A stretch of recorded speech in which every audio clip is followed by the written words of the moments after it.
नमस्कार दोस्तों, स्वागत है आपका आपके अपने चैनल कॉमर्स 6 में। बहुत इंपॉर्टेंट टॉपिक आपके लिए मैं लेके आई हूँ इकोनॉमिक्स का है जी। लॉ ऑफ डिमांड से रिलेटेड कुछ पॉइंट्स हैं। आज मैं आपको वो क्लियर करूंगी, फिर हम टाइप ऑफ डिमांड और बाकी सब जो उससे रिलेटेड कंसेप्ट हैं जिसमें से क्वेश्चन आते हैं हम लोग फंस जाते हैं, वो हम लोग करेंगे। पिछली बार एक क्वेश्चन आपका आया हुआ था कि हमारा जो डिमांड का जो कर्व है वो नेगेटिव होता है, लेकिन उसके कुछ एक्सेप्शंस होते हैं। तो वो एक्सेप्शनल केसेस किस किस टाइप से होगा, किसके ऊपर वो लागू होगा। तो कुछ पॉइंट दिए हुए थे और हमने उसमें से ऑप्शन ढूंढना था कि हाँ जी इसके ऊपर ये वाला जो है डिमांड कर्व का जो कानून है, जो लॉ है, वो लागू नहीं होता। तो देखते हैं क्या है, अच्छे से समझ के फिर हम उस पॉइंट तक पहुंचेंगे जो क्वेश्चन हमारा दिया हुआ था। ध्यान से देखिएगा, बिल्कुल इंपॉर्टेंट क्वेश्चन है। लॉ ऑफ डिमांड हम शुरू से करते आ रहे हैं। मेरे ख्याल में जब हमने +1 स्टार्ट किया था तो हम लोग डिमांड वाला जो चैप्टर है वो करते आए, लेकिन फिर भी उसके अंदर जो बेसिक से क्वेश्चन घूम के आता है, फिर हमारा माइंड एकदम से स्किप कर जाता है कि इस टाइम में अरे ये क्या पॉइंट था, कैसे क्वेश्चन घुमा के पूछ लिया। तो देखते हैं, एक एक पॉइंट को क्लियर करेंगे फिर चलते हैं आगे। देखिए ध्यान से, सबसे पहले तो डिमांड हमारी कब क्रिएट होती है। डिमांड हमारी क्रिएट होती है डिजायर से। डिजायर, मन करता है बहुत कुछ लेने का, सचमुच करता है। मन करता है कि घर तो होना ही नहीं चाहिए, कोठी बंगले ही होने चाहिए, चाहे पैसा है चाहे नहीं है, लेकिन इच्छाएं बहुत होती हैं, सबकी इच्छाएं हैं। मेरी भी इच्छा है, आपकी भी इच्छा है, लेकिन हमारे पास अगर पैसा नहीं है, सिर्फ हमें लेने की इच्छा है लेकिन हमारे पास पैसा नहीं है, तो वो इच्छा ही बन के रह जाएगी। उसके बाद हमारे पास पैसा तो आ गया, पैसा भी है, इच्छा भी है, यानी कि डिजायर भी है, लेकिन पैसा भी है, इच्छा भी है, सब कुछ है, लेकिन फिर भी हम रेडी नहीं हैं। अभी रिसेंटली, बिल्कुल अगर हम लाइव एग्जांपल लेते हैं तो दिवाली का भी टाइम लगा लो। पैसा था मार्केट के अंदर, हम लोग घूमने के लिए भी गए, बहुत सारा सामान भी देखा, लेने का मन भी करा, लेकिन फिर भी कहीं ना कहीं हमें ये था कि चल यार अगली बार ले लेंगे सामान, नहीं इस बार नहीं। हम पैसे में भी सक्षम थे और हमारी इच्छा भी थी, लेकिन फिर भी हम रेडी नहीं थे।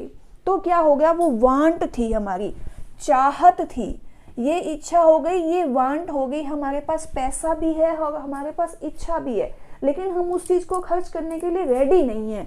तो क्या हो गया, वो वांट आ गई। अब हम डिमांड में कब कन्वर्ट होंगे। डिमांड क्या हुई जी, हम लोग बिल्कुल रेडी हैं मार्केट में जाने के लिए, और हम सामान हमारे पास जो हमने माइंड में सेट कर रखा है कि ये सामान तो आज हम लेके ही आएंगे, by hook and by crook. तो क्या हुआ जी, पैसा भी आ गया, इच्छा भी है, वांट भी है, और हम उस सामान को लेने के लिए रेडी भी हैं। तो अगर वो भी है तो क्या हो जाएगा, वो डिमांड में कन्वर्ट हो जाएगा जी। पैसा भी आ गया, इच्छा भी आ गए, और हम क्या हैं जी, रेडी भी हो गए। तो क्या हो गया, रेडी हो गए तो डिमांड बन गई।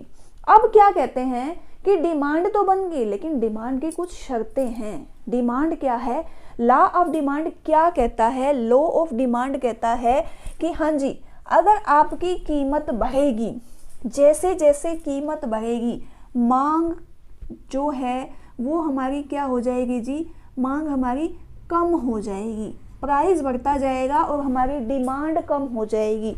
उसके बाद जैसे जैसे प्राइस कम होता जाएगा हमारी डिमांड बढ़ती जाएगी।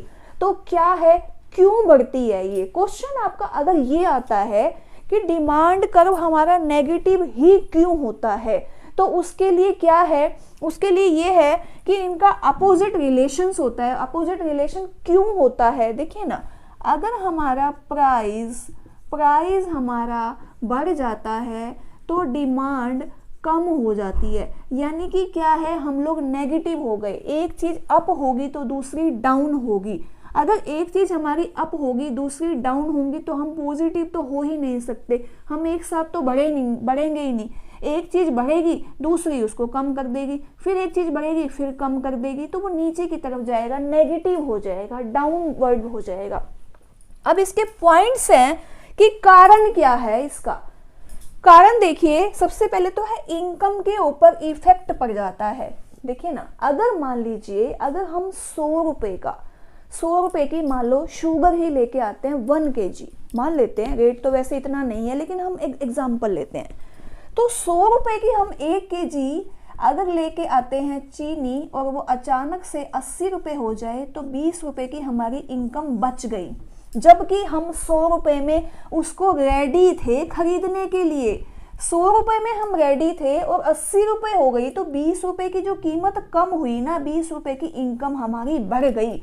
अब हम फिर से हमारे अंदर उत्सुकता बढ़ी, इच्छा बढ़ी, डिमांड बढ़ी कि जो 20 रुपए बढ़े हैं ना, क्यों ना इसकी भी चीनी ले ले।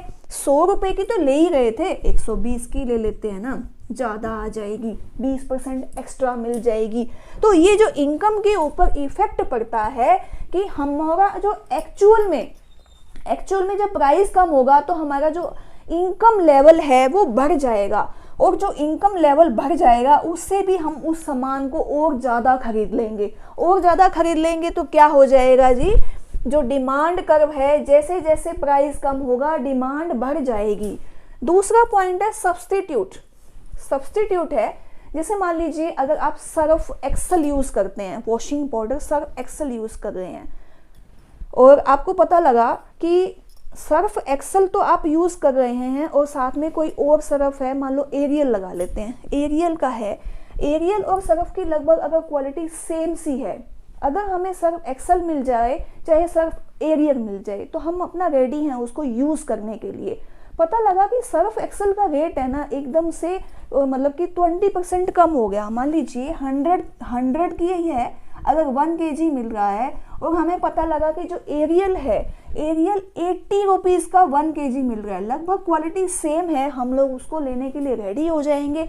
अब जो हम 100 रुपए में तो लेने को रेडी थे सर्फ एक्सेल, सेम क्वालिटी है, तो क्या हुआ जी, रेट इसके कम हो गए तो इसकी डिमांड बढ़ गई, यानी कि सब्स्टिट्यूट, उसका जो विकल्प है उसका रेट कम हो गया, जबकि हम ज्यादा में लेने के लिए रेडी थे। तो क्या हो गया जी, उससे जो डिफरेंस आया फिर से डिमांड बढ़ जाएगी सब्स्टिट्यूट से, तो वही डिमांड कर्व है फिर से नेगेटिव आ गया, यानी कि उनका रिलेशनशिप है वो इनवर्स हो गया।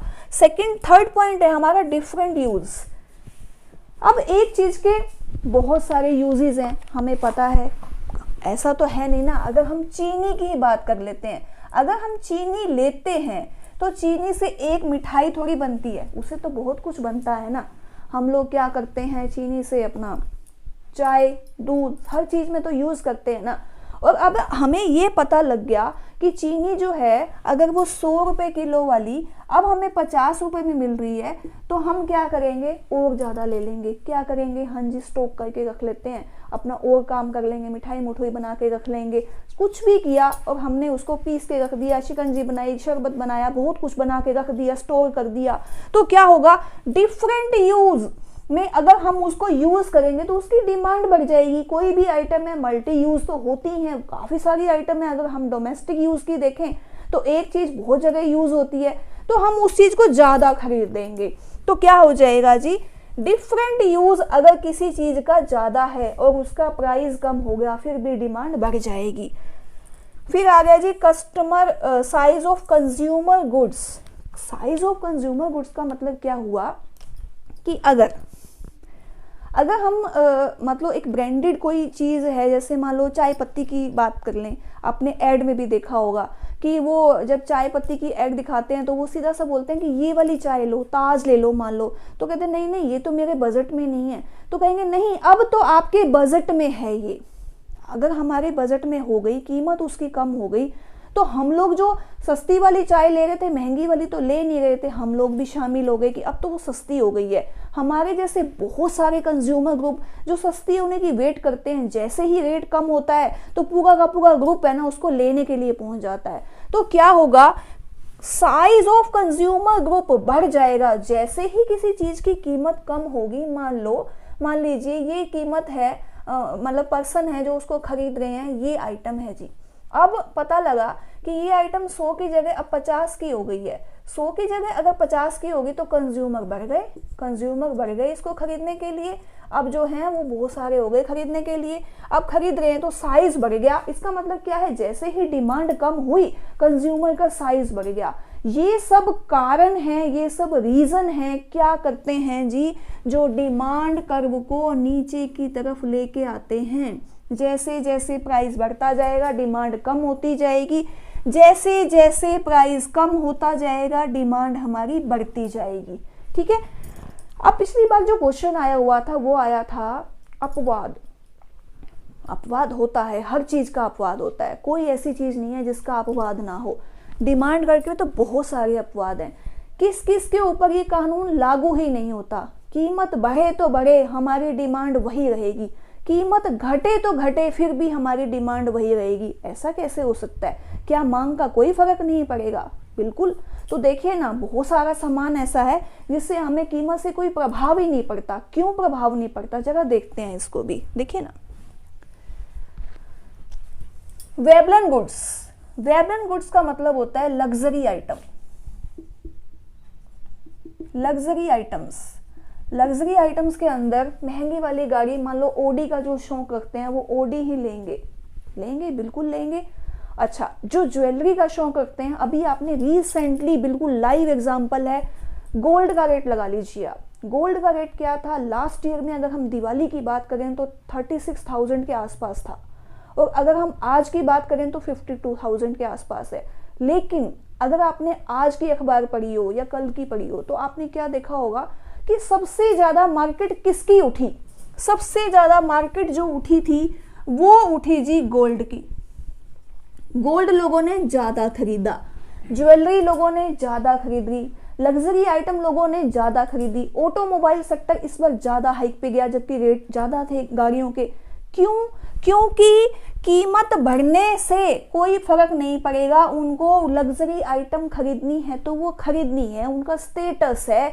वो क्या करते हैं, जैसे अमीर आदमी है वो अच्छी चीज खरीदेगा ही खरीदेगा, वो तो लग्जरी आइटम खरीदेगा, उसे कोई मतलब नहीं है रेट से। 3600, 52 हो सकता है 60 भी हो जाए, वो तो सोना लेगा।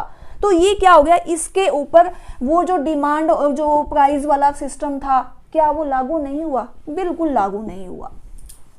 यानी कि वेबलन गुड्स, लग्जरी आइटम्स के ऊपर ये जो आपका नियम है लॉ ऑफ डिमांड नहीं चलेगा। इग्नोरेंस। एक बार बहुत एग्जाम्पल हैं इस तरह के, कुछ आइटम्स होती हैं जो अचानक से रेट कम हो जाते हैं, इतने कम हो जाते हैं कि हम लोगों के मन में भी आता है ऐसा थोड़ी हो सकता है। शैम्पू लगा लो, कई बार एक के साथ एक फ्री मिल जाता है, कोई भी आइटम, तो हमारे मन में होता है कि अगर एक के साथ एक शैम्पू फ्री मिल रहा है ना तो ये इतना अच्छा नहीं होगा, ऐसा कैसे हो सकता है, घटिया होगा ये सामान, अच्छा नहीं होगा, या हम लोग इसको इग्नोर कर देते हैं। नहीं नहीं, नहीं हो सकता, ये पॉसिबल ही नहीं है इतना कम रेट में। तो हम उसको जब इग्नोर करते हैं ना तो वो जो लॉ ऑफ डिमांड है वो काम ही नहीं करेगा।